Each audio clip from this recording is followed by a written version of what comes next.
in the topic of women in leadership, or who is a woman who is interested in becoming a leader. And these calls, we do record them, air them on CB Exchange, which is behind the firewall. So really, these are conversations for us and our network. So we have everyone here, and the recording working. I'm going to go ahead and welcome everyone to the September CB Women in Leadership call. Thank you all for taking the time out of your day to be here. We have a really, I think, exciting agenda for you today. We have Leesa Harper Rispoli from Coldwell banker Leesa Harper, who will be showing us her story of watching her mother build one of the most successful Coldwell banker companies in the system, and what it's meant to her to be able to take over that legacy. Before we go ahead into Leesa's story, I thought we are about 6 months in to the Coldwell banker Women in Leadership Initiative. And for those of you who have been dialing in with us loyally over the past 6 months, I thought this was a really good opportunity to just let you know the fact that this initiative is happening. So here is a look at women in leadership by the numbers. So we have a recruiting site that's dedicated to women, and it's cbwomen.com. We launched it on June 25th, and we're 3,000 page views just since then. One thing to note about that number of page views is that this cbwomen.com site is really not accessible from the main coldbanker.com/join site. So people need to know to go here. And with that, we've had more than 3,000 people visit that site. And what's really impressive about that site is that the time on page for cbwomen.com is 140% higher than for the coldbanker.com/join site on its own. The next thing I wanted to call your attention to is that we have done 9 blog posts featuring women in leadership inside of Coldwell banker, women who have been on this call, and women who are holding leadership positions in their local areas who haven't been featured on this call yet. And 9 posts have garnered almost 1,000 page views. We have 6 videos that share different women from inside the Coldwell banker network, including Leesa, and those have over 4,000 views as a set, and that's since June 25th also. Is a really impressive number. We haven't done much promotion of those except in relationship to the CB Women Initiative, so that's driven a lot of traffic in those videos. With 6, this is the 6th Women in Leadership call. 185 people who have signed up to be part of this Women in Leadership group. The first few months we were really running this as opt-in only. We weren't doing a lot of promotion to network as a whole. And so this month we really kind of started to talk about this a little bit more broadly. So I'm expecting that number to jump quite significantly over the next month or so. And we have, and this is really amazing, 6 women within the Coldwell banker network who have been recognized with industry awards Women in Leadership program, and Leesa is one of them, so I'm hoping that she'll tell us a little bit about her experience there.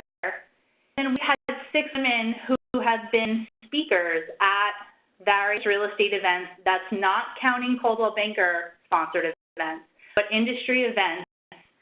We have placed a speaker as part of the Women in Leadership Initiative.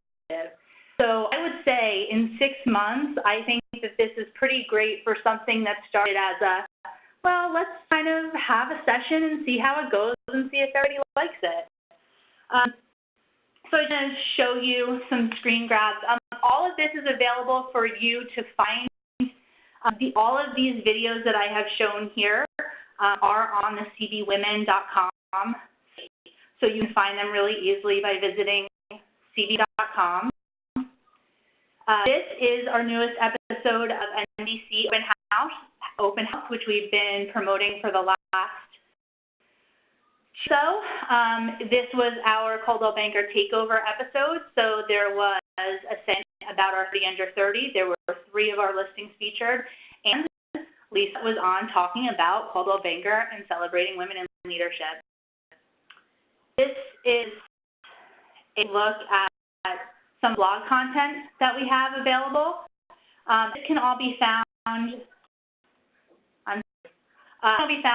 the Coldwell.com/realadvantages site. And there's a look at the, that have won awards. Last month we had Pauline and Kate with us, who have won the Housing Wire 2018 Women of Influence Award. Underneath that, you can see the 2018 Inman Innovators Award. On the right-hand side, that's Sabrina Cohen. She won our Hero of the Year Award at Gen Blue last year, and she'll actually be in the building in Madison at the home office on October 1st, talking to the Realty Realabilities group about the work that she does to make beaches in Miami more accessible. And Leesa, again, front and center. And so these are the 7 women that have been featured across our 6 calls. People talking about our calls. So I'm going to call out Leesa and Holly for giving us some love while we're on our calls. And I just want to point out, if you ever miss a call or you want to go back and listen to them again, if you go to cbexchange.com and search women, you can find all of the recordings. Another thing I wanted to point out, we've talked about the Women's Choice Award a few times, and we have some collab available on CB Exchange that you can use to promote this in your network. But I wanted everyone to see that we do have companies that are using the Women's Choice Award in various places on their digital platforms. So my last thing that I'm going to ask of you is if you have your own story about women in leadership, how maybe it's affected your business, if your company has driven any recruit through initiatives, if you're using it in any of your marketing, I would love to hear those stories. My email is carla.hayes@cbhomeoffice.com.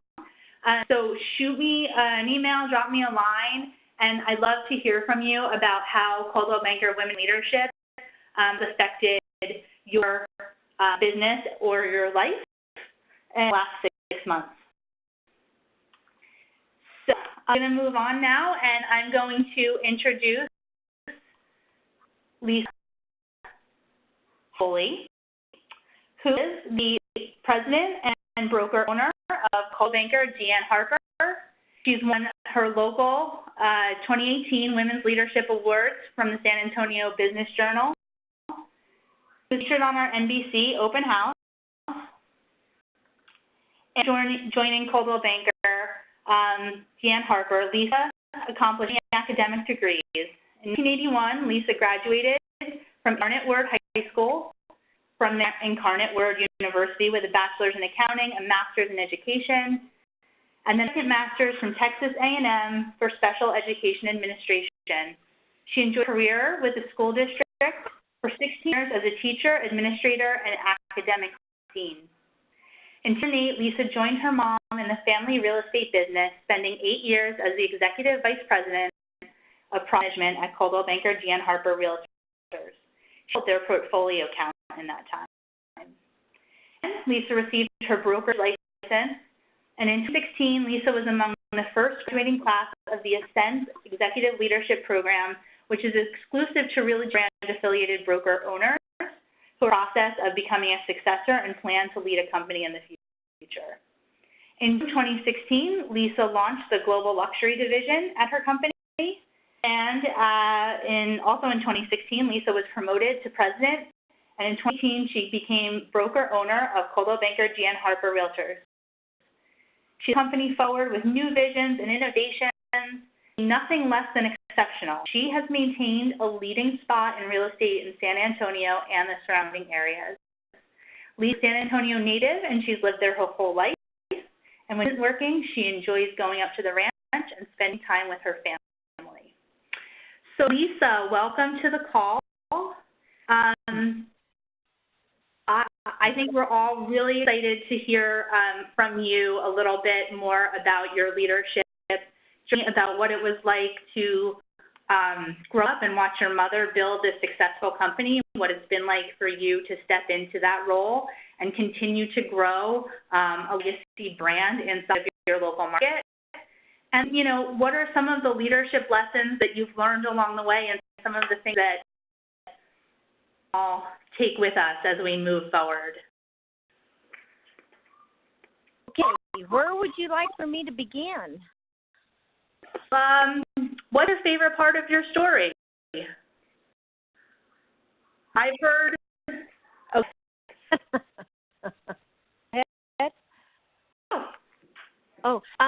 I got to tell you, my favorite part of my story is my journey with my mom.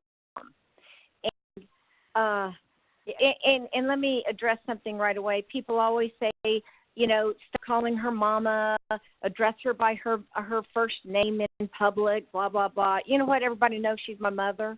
So it's like, oh, well, I call her mama. So anyhow, that's just our MO. And she calls me kid. Although she's 77 and I'm 55. So there you go. I got to tell you something. I grew up watching. My mom was always the PTA president. She always did everything with the schools and such, raising us kids. Whenever I was in high school, she said I wanted to do something a little bit different. So her journey took her into real estate. And this company that I now was birthed my mother's dining room table. And that's exactly how it happened. She was an agent that worked for another brokerage. She decided to leave, open up her own brokerage, and from her dining room table. Now, fast forward about 35 years, we sit here with 9 offices, about 440 agents. We do $1 billion in business, and we have 100 employees and about 5,000 transactions, anywhere between 4,500 and 5,000 in transactions. And I will tell you, both of my parents always said, if you do something, you better do it right, and don't give until it's done right. That's the example that they set. They set for me to not only understand, but I learned it because I watched my mom do this day in and day out. So what's special about my story every day, with that as a little background, left education. My mom called. She brought me in, put me back there in property management. I loved the journey that I had with my mom every day, coming to work with her, learning from her, learning why. You know, it's not what is she doing, because he has a what. It's why is she doing that? And I've loved that part of my journey, is working hand in hand with my mom. So there you go. I love that story. I love that you got to watch that firsthand example of a woman who sort of made it and did it really well. So you talked a little bit about your mom's why. Do you have a why that you follow? Yes, there's why. Number one, the first and foremost why I do this every single day is for girls. I want to set the example that my parents and my mom did for me, the exact way for our girls, so our girls can sit back and say, wow, mom did that. Look at what mom is doing. doing, how she's doing this, and hopefully one day want to be a part of this, but to lead by example that they can follow, or I can set that example in their careers, that hopefully they will look at me and say, hey, I can do this also, and can achieve the highest success in their careers that they have sought after. That's number one, because family is everything, whether it's our company family or whether it's my personal family. The next why is sitting here. It's so easy to see agents and to listen to agents about their successes, to listen to them say, here's my first deal, and this is how I did it. This is where the buyer came from. This is where the seller came from. This is what I said, sharing my success. And, when a person sells a home and the real estate agent is walking hand in hand with them, it's to the real estate agent. It's home to that individual. And being chosen the agent hand in hand with those individuals to buy a home, buy a property to make it into their home, that's a privilege. And it's a relationship that agents create with their customers and clients. And so sitting back and watching people make a difference, watching our sales agents make a difference in other people's lives, they get the ability to have a home. They make their dream come true. It's absolutely invigorating. It's so rewarding to go, wow, we were a part of that. It's cool. It's really cool. That's why. Two really strong whys, and I think, for those of us who are in real estate, I think that helping people find their home really comes back to the core of so much of what we do. So along the way, as you've taken more and more leadership within the company, what are some of the key milestones that you remember that you had that feeling of like, oh yeah, now I'm leading, now I'm making a difference? That's an excellent question. There's two milestones I just immediately popped in my head. Number one, after property management, I moved to this side of the building, and I was, attached at the hip with my mom, creating a transition for about a year or two. So all the agents knew that I was going to take over, but I wanted to be more than the heir apparent. I wanted to make a contribution to this company. So, I said, this transition, she's becoming the CEO and stepping down as far as like hours and such, and the company will be ran by Leesa. It was an absolute non-event. And I was floored. I thought, oh my gosh, what have I done? Is this going to be a revolt? What is going on? And I remember going to one of our agents, and I pulled Jan off to the side, and I said, Jan, is this okay? Or are you okay with this? I mean, I haven't heard much back from any agent.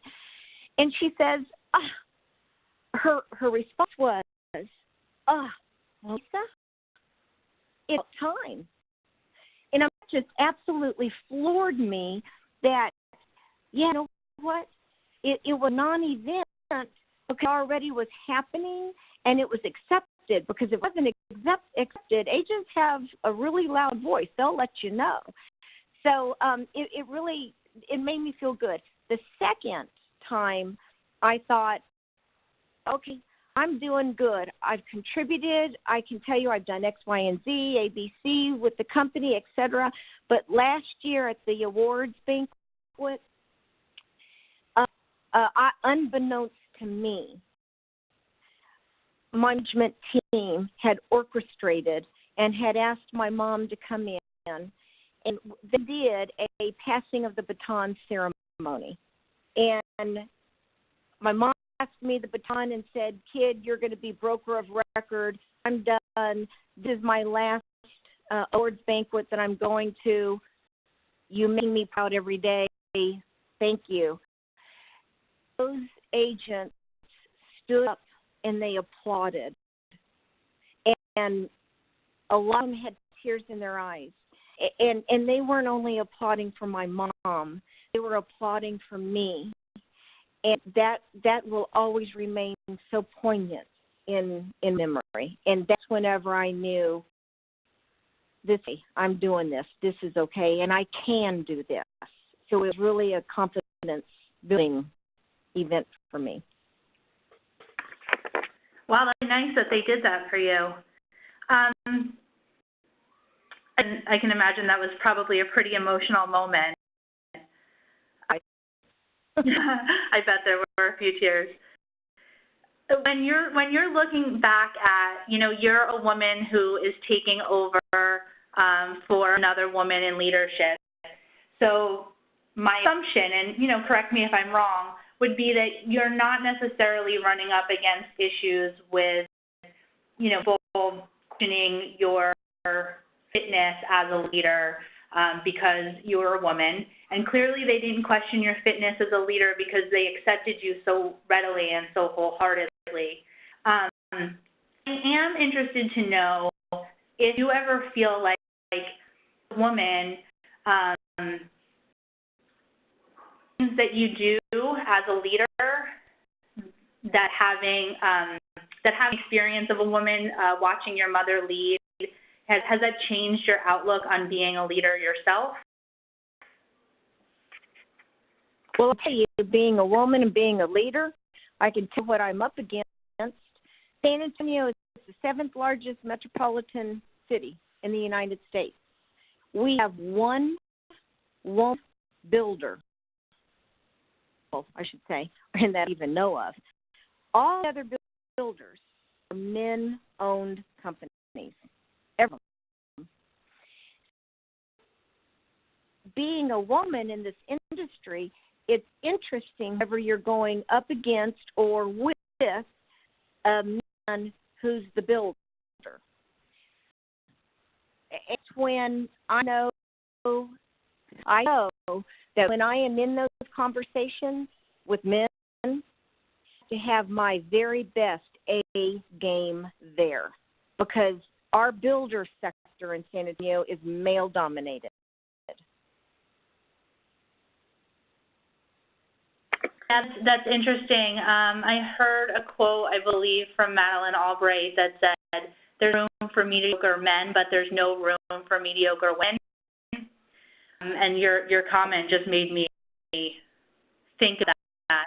So how do you coach other women that are part of your company to conduct themselves, or what are some of the things that you would give them as advice when they have to go into one of these situations where they might be the only woman in the room? I think it's extremely important. Walk into a room confident of themselves and the knowledge that they bring. I think it's important that before any woman steps into a meeting or an event that there's working there and such, she needs to know her message inside and out. She needs to understand and know her agenda that is of that evening or that day. And she needs to carry her words confidently when she speaks. I tell all of our managers, and it's as a broker, it's my responsibility that our managers and women in leadership here in our company, that they have the tools and the education and the training that they can walk into almost any situation, pivot and still deliver a message with authority in confidence.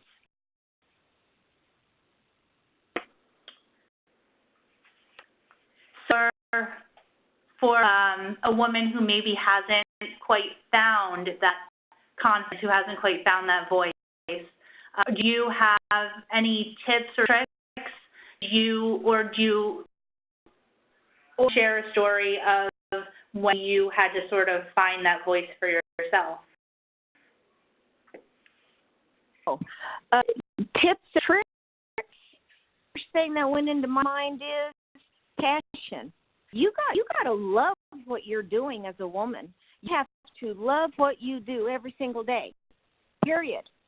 Once you find your passion,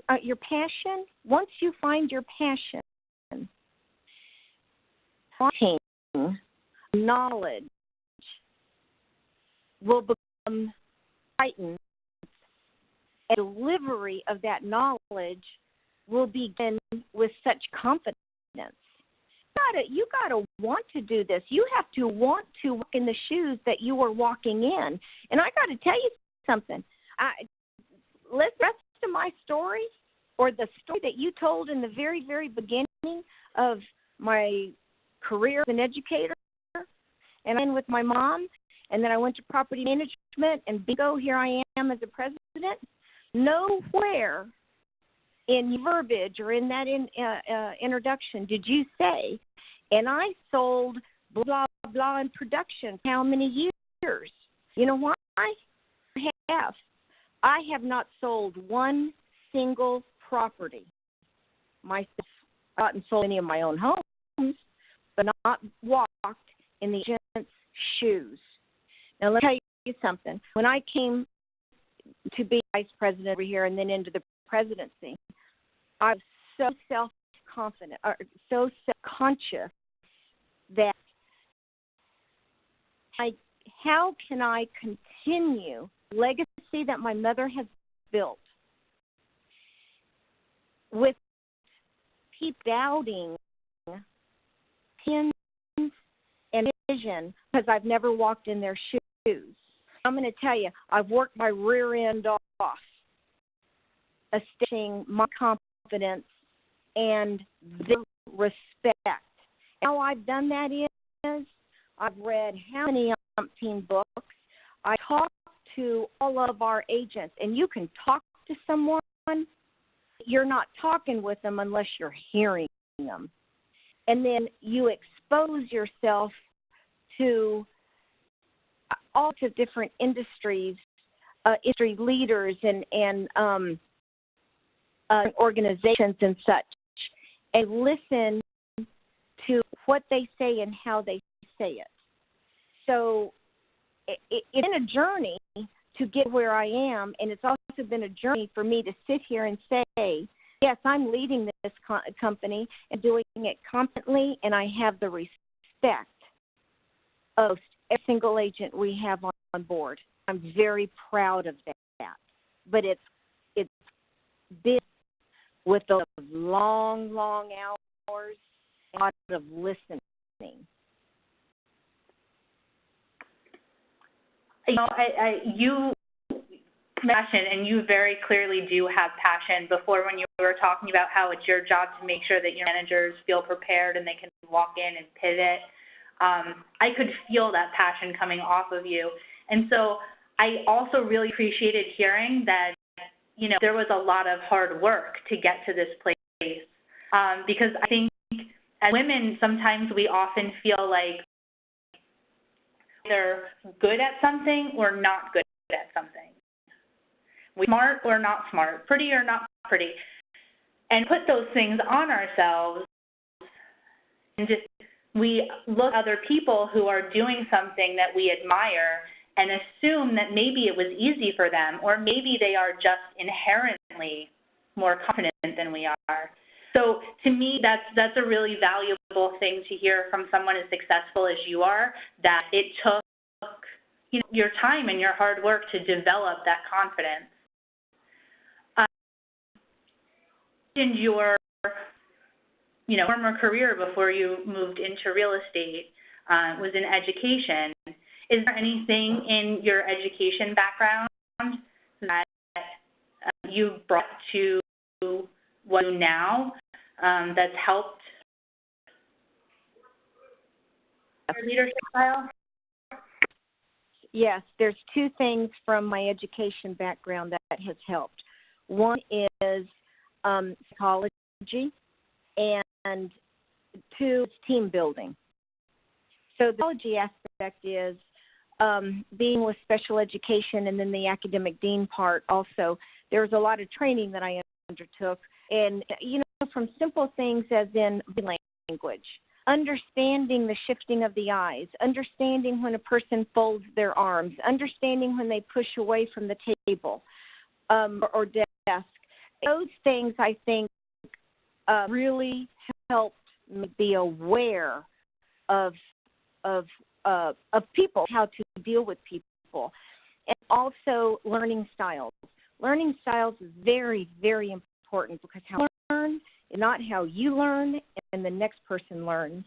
The company has adopted the DISC profile, and all of our agents are in the midst of taking DISC. All of our managers have taken the DISC profile as well, and we are really upping the ante with the training and role playing with DISCs, the different types of personalities and such.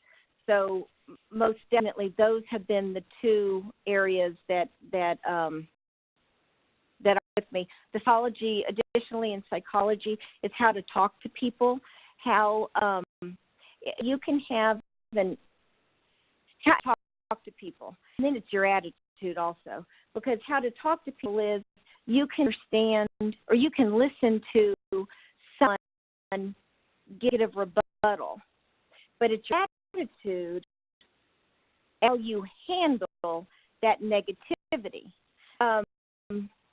I happen to be the person, the glass is half full.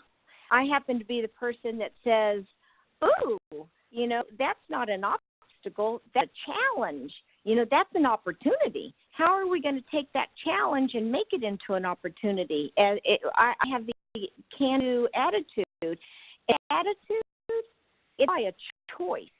Every single day, you have a choice to have a good day or a bad day.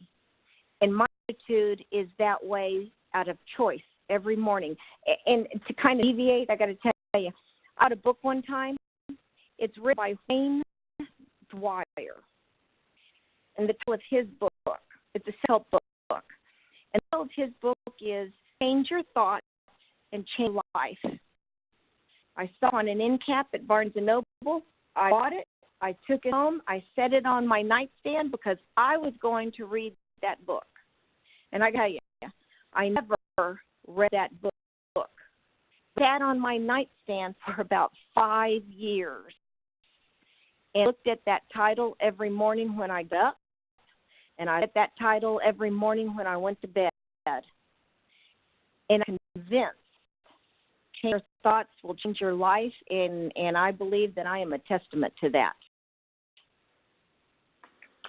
I would definitely agree with you, and I love that you got so much out of that book just by having it on your nightstand, because I feel like that's achievable. So I love that positive thought and that understanding that it is, your attitude and how you react to things is really your choice. And you said you don't see things as obstacles, you see things as challenges. Here, maybe a big challenge that you had to overcome your path to leadership? A challenge. Yeah, I'll tell you a challenge.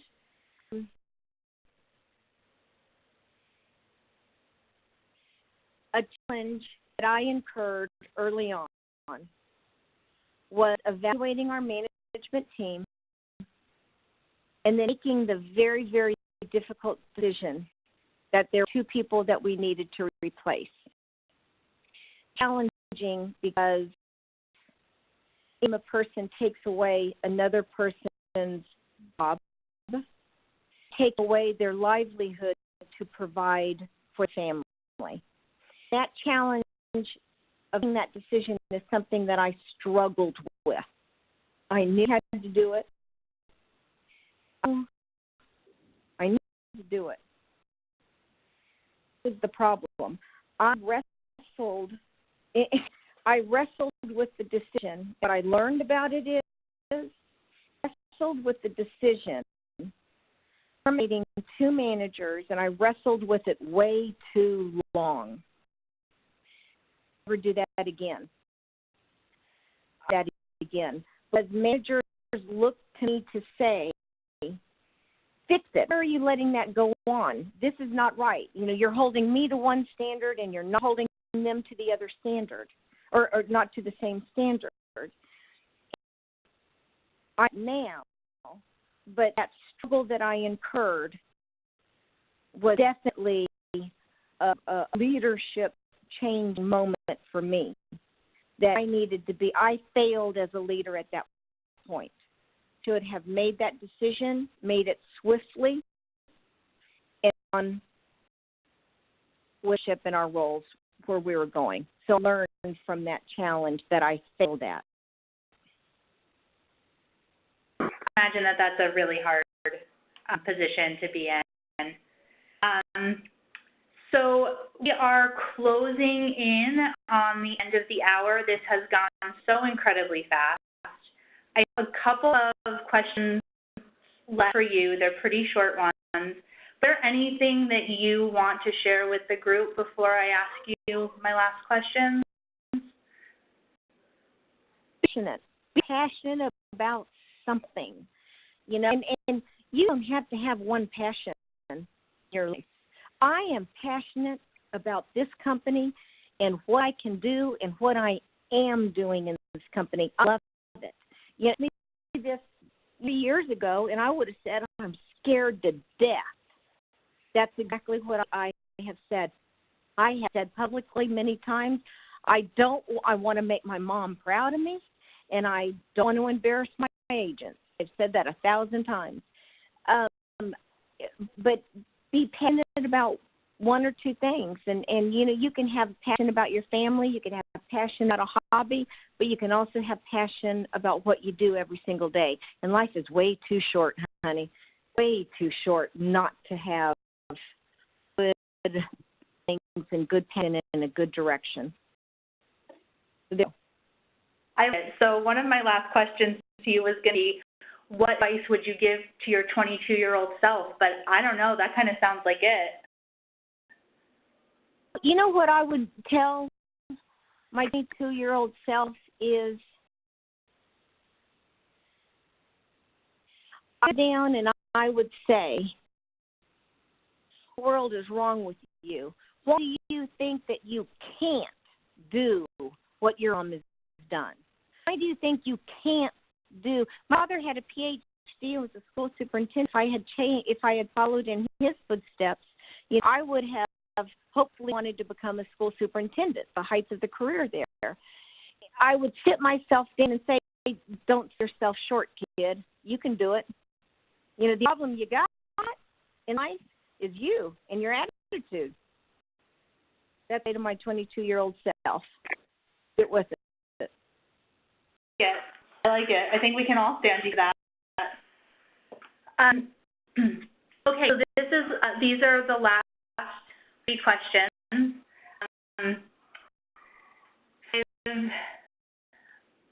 One of the things that I've come across in all of this work that I've been doing on the Women in Leadership Initiative is exercise that I really love, and do help you on a daily, weekly basis sort of refocus, reconnect to your power and your passion. And so I'm going to ask you to name 3 things. I'm going to ask you to name something recently that's happened, maybe, that you're proud of. So I'm going to brag about one thing. What would you about? What you currently desire? Grateful for. grief, writing these things down. Okay. The first one, bragging rights. Okay. Recommended me for the Woman Leadership Award from San Antonio Business Journal in San Antonio. I know that they did that. My CFO called me and said, "Congratulations, you got it." I like, got what? What are you talking about? So it's a very prestigious award. I'm very honored receiving this award. What I feel more honored in or with is that my staff thinks enough of me for me, and that really cool. That meant more to me than the award. That meant more to me. So that's the one thing, I guess. My desire is to company built on a rock solid foundation that was made. Tell it to the next of real estate in our industry. I want to be talked about, being a game changer. Our company to be talked about having changed the game. That's my desire in our company, or for our company. I want to change the game. Change the name, because it's not an I thing around here. If you don't have a team, you don't have anything. So it's doing this together. And how grateful I'm one blessed person, and I'm grateful that every day I can go to. I'm grateful every day that I can tell my God and my Jesus, thank Him for everything that I have physically, thank for everything that I have emotionally and mentally. And I do it in the morning and I do it at night. I'm very grateful because I am one blessed person, and that those blessings do not go without thanks. And I think that that attitude of gratefulness is really part of that positive attitude and making the decision to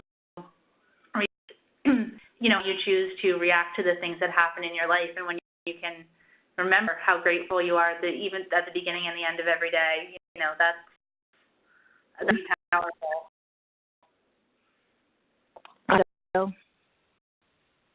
We are at our time for this call today. Leesa, thank you so much for this. I have pages and pages of notes that I've scribbled down. I've also recorded the call, so anyone who missed it can listen in, or if anyone on the call share this with someone else in their office, can do so. And thank you all very much for being here. Leesa, we so appreciate it. It's been my privilege, so I thank you for giving me the honor in this opportunity. Everybody have a great day. Okay, you too. Bye-bye.